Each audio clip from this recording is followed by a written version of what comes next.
नमस्कार। प्रतियोगिता परीक्षाओं को ध्यान में रखते हुए हम समसामयिकी पे चर्चा कर रहे हैं और यह समसामयिकी भाग 8 है। इससे पहले हम बिहार लोक सेवा द्वारा आयोजित सिविल सेवा प्रारंभिक परीक्षा में बिहार विशेष पर 5 खंडों में चर्चा कर चुके हैं और ये सभी वीडियो हमारे YouTube चैनल पर उपलब्ध है। आज हम राष्ट्रीय एवं अंतर्राष्ट्रीय स्तर पर चर्चित महिलाओं पर चर्चा करेंगे। उन महिलाओं पर चर्चा करेंगे जिनसे प्रतियोगिता परीक्षा में प्रश्न आने की संभावनाएं रहती है।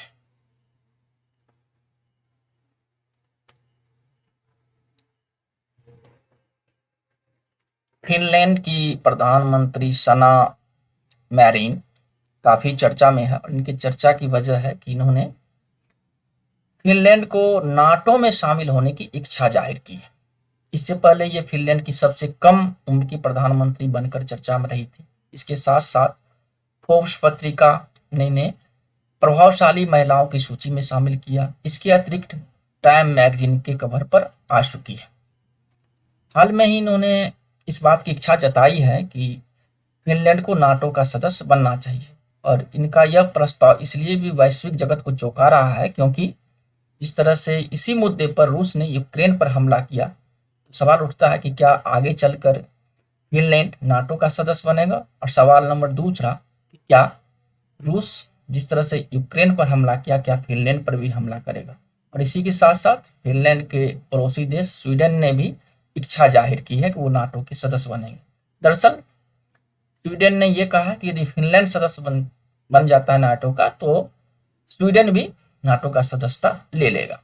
फिलहाल ये चर्चा में है और यदि प्रश्न देखें तो सीधा सीधा प्रश्न आ सकता है कि ये कैसी सबसे कम उम्र की महिला या फिर फिनलैंड देश महिला के माध्यम से वो देश से प्रश्न बन सकता है जिसने की इच्छा जाहिर की है नाटो की सदस्यता लेने की। इसके साथ साथ ये फोर्ब्स मैगजीन और टाइम मैगजीन के कवर पर आ चुकी है। दूसरी महिला है न्यायमूर्ति आयशा मलिक, पाकिस्तान की सर्वोच्च न्यायालय की पहली महिला न्यायाधीश है और इससे पहले ये लाहौर उच्च न्यायालय में जज हुआ करती थी और लाहौर उच्च न्यायालय में इन्हें वरीयता कम को दरकिनार कर करके सर्वोच्च न्यायालय का जज बनाने का फैसला किया गया। देखना होगा कि आने वाले समय में आयशा मलिक से प्रतियोगिता परीक्षा में किस तरह के प्रश्न होते हैं। फिलहाल यही है कि आयशा मलिक सर्वोच्च न्यायालय की पहली महिला न्यायाधीश बनी है और जो कि पहली है तो स्वाभाविक है कि प्रतियोगिता परीक्षा में इससे प्रश्न आने की संभावना रहती है। उसके बाद है माधवीपुरी बुच, भारतीय प्रतिभूति एवं विनिमय बोर्ड की यह पहली चेयरपर्सन बनी है और इनका कार्यकाल 3 साल के लिए होगा। क्योंकि ये पहली महिला है, सेबी की चेयरपर्सन बनी है, प्रश्न बन सकता है कि सेबी की पहली महिला चेयरपर्सन कौन है, माधवीपुरी बुच। इसके अतिरिक्त देखें तो सेबी से भी अलग अलग एक संवैधानिक संस्था है, कभी से संवैधानिक संस्था का दर्जा दिया गया, इनका कार्य क्या है, इससे भी प्रश्न आते हैं, लेकिन आज हम चर्चित महिलाओं पर चर्चा कर रहे हैं। उसके बाद है पोलैंड की कोरोलिना विलावास्का, मिस वर्ल्ड की खिताब जीती है और इसीलिए चर्चा में है। पोलैंड आजकल वैसे भी चर्चा में है रूस यूक्रेन युद्ध को लेकर के कि जितने भी यूक्रेन को युद्ध सामग्री दी जा रही है वो पोलैंड के माध्यम से आ रही है।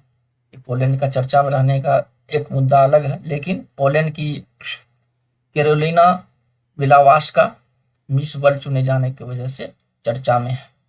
रनअप अप रही अमेरिका की श्री नैनी और सेकेंड रनअप रही कोर्ट डिलवरा की ओलिया यस रही।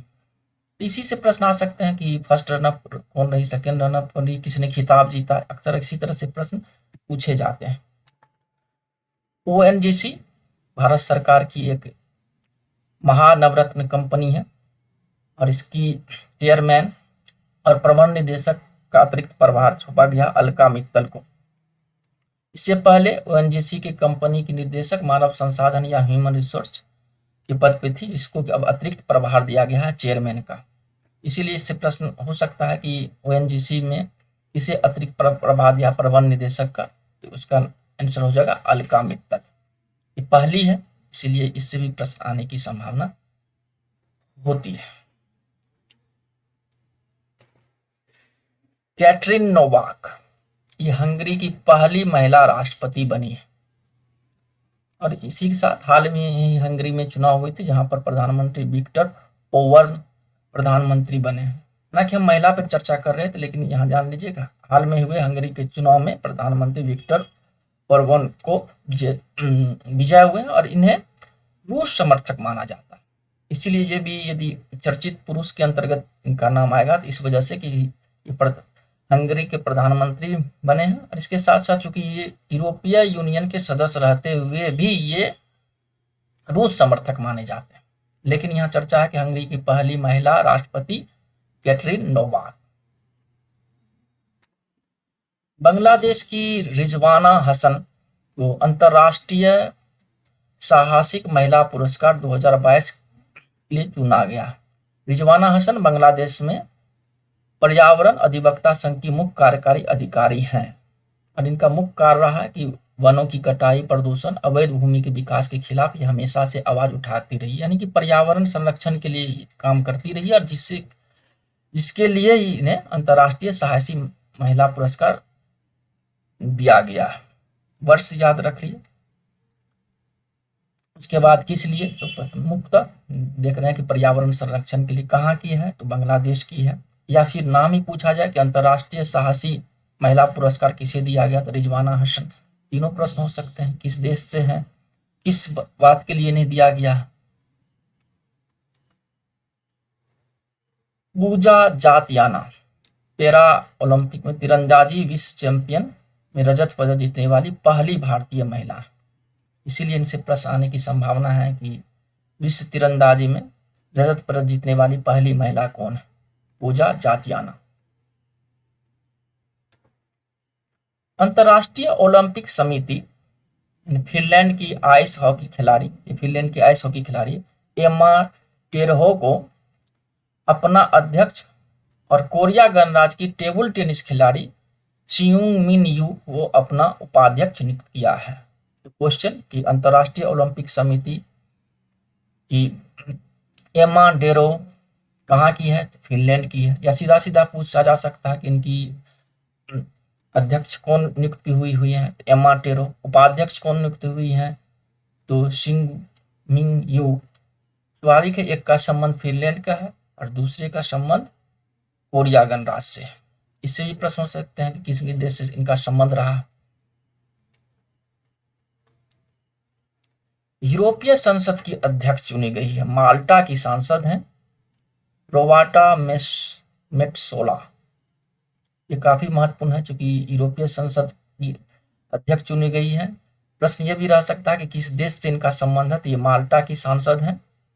यूरोपीय संघ में 27 सदस्य देश हैं। इसका संयुक्त संसद है जिसके की ये अध्यक्ष चुनी गई है।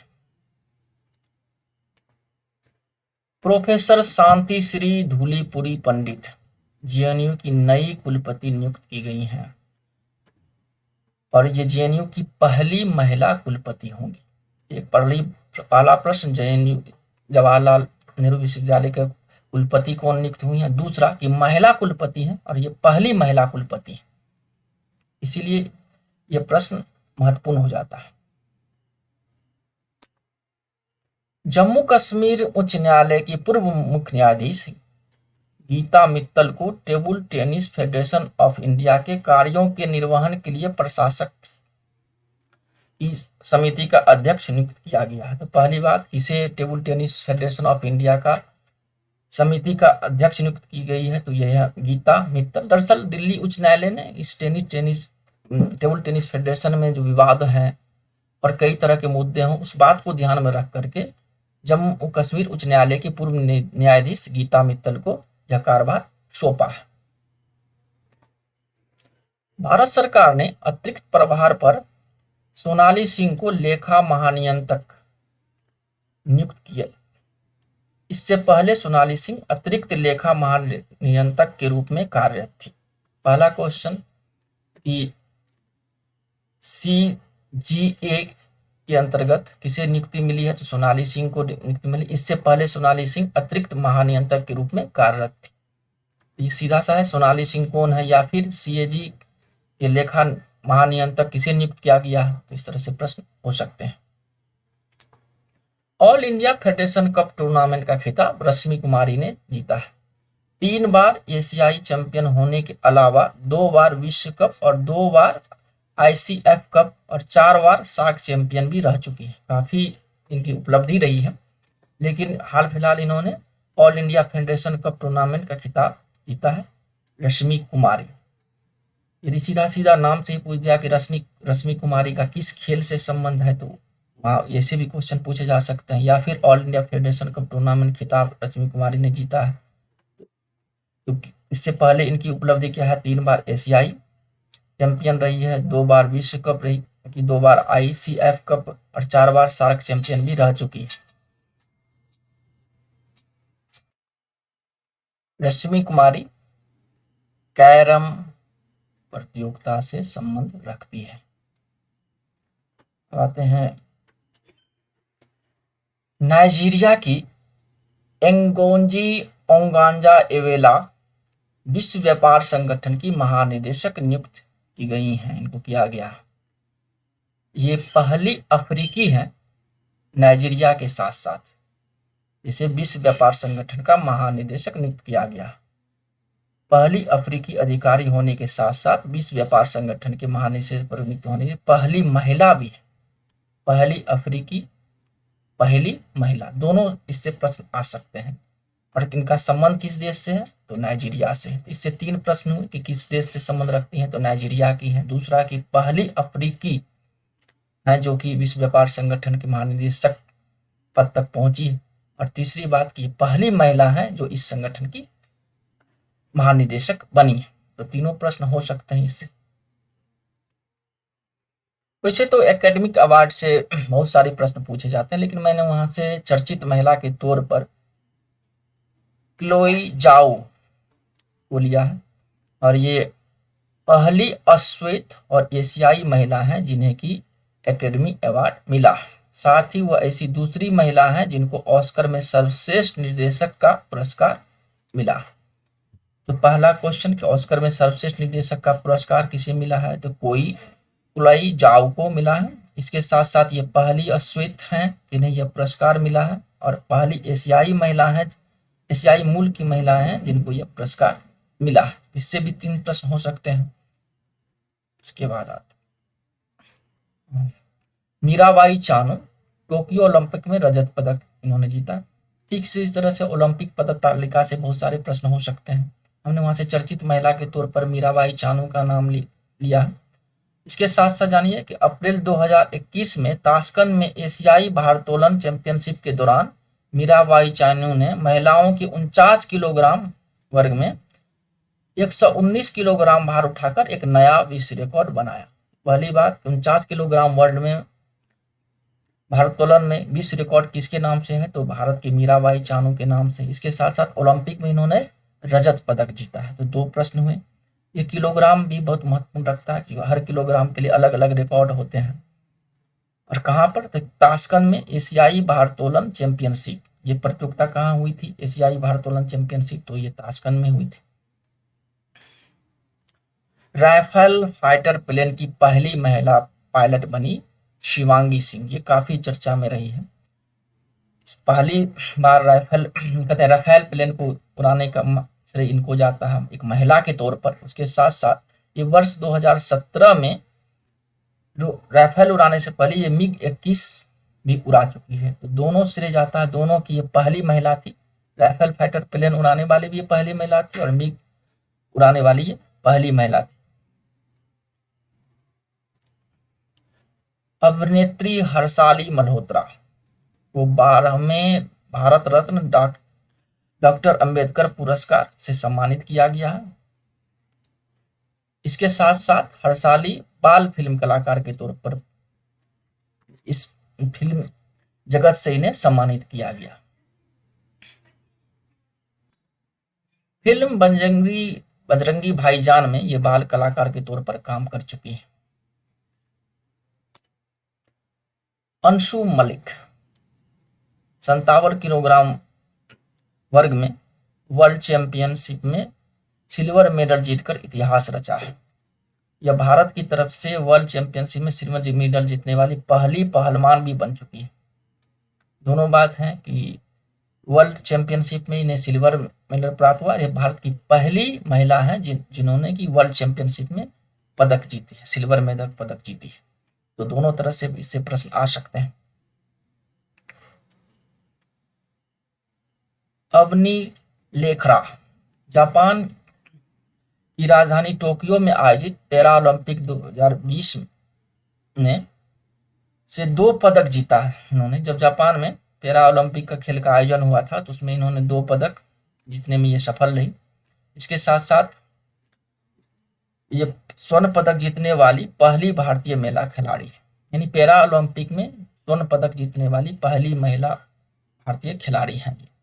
तो दोनों प्रश्न आ सकते हैं कि तो किस ओलंपिक में इन्होंने जीता, तो टोक्यो के पैरा ओलंपिक में जीता।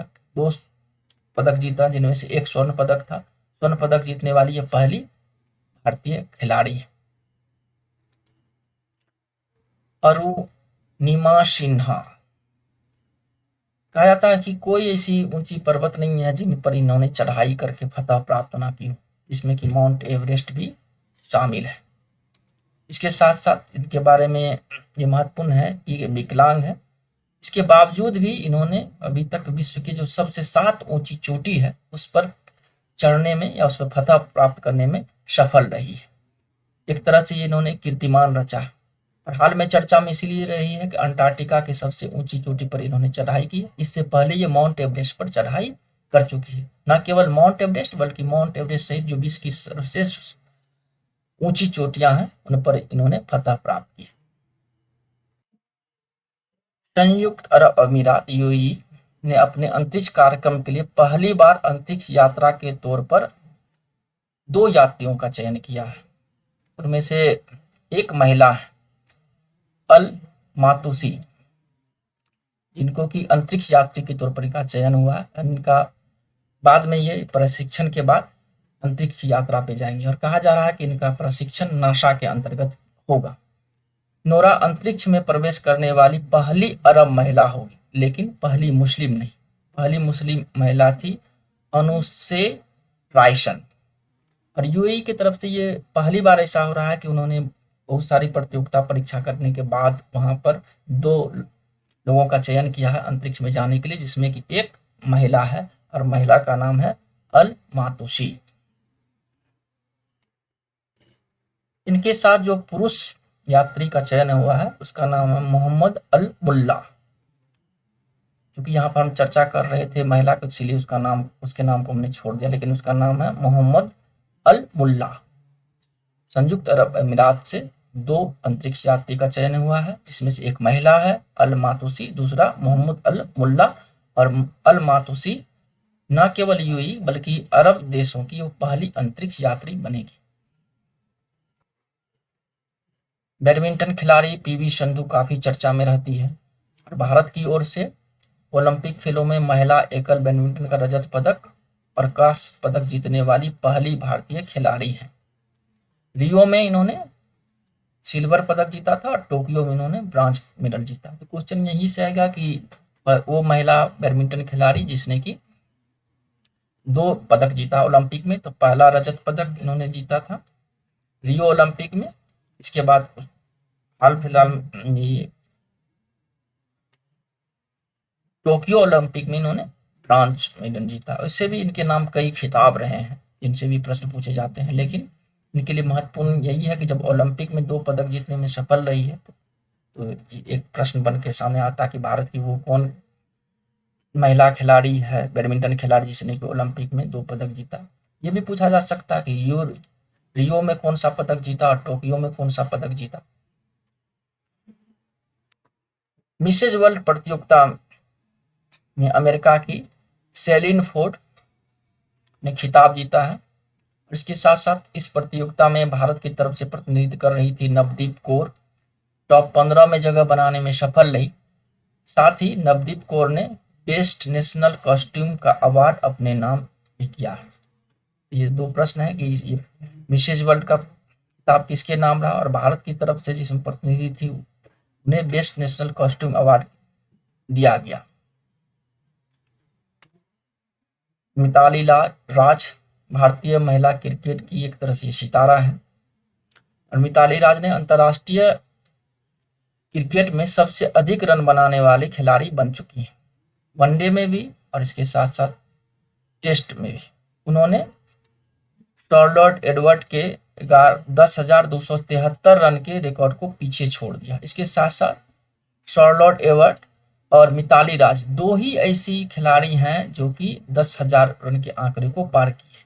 इसके साथ साथ एक दिवसीय क्रिकेट में मिताली राज ने कुल 7,304 अघोषित रन बना चुकी है और ये इनका सर्वाधिक स्कोर है। इसके एक तरह से ये इसे भी अभी वर्ल्ड रिकॉर्ड ही कहा जा सकता है, क्योंकि अभी तक किसी भी खिलाड़ी ने इनके इस रिकॉर्ड को नहीं तोड़ा।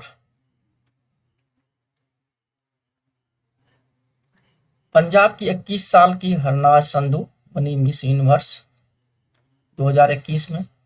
21 साल बाद आया है यह पुरस्कार और किसी भी भारतीय को यह खिताब 21 साल बाद मिला है। इससे पहले वर्ष 2000 में लारा दत्ता ने को यह खिताब मिला था। तो यहाँ से प्रश्न है कि इस बार 2021 का मिस यूनिवर्स खिताब किसे मिला था, कितने वर्ष बाद मिला है, इसके साथ साथ इससे पहले कौन है जिन्हें इस पर यह खिताब मिला था। 3 प्रश्न यहाँ से आते हैं। इस तरह से हमने लगभग 30 महिलाओं पर चर्चा किया है और इस समसामयिकी पर चर्चा का मेरा सिलसिला आगे भी जारी रहेगा। उसके बाद हम मुख्य परीक्षा पर अपने चर्चा को आरंभ करेंगे।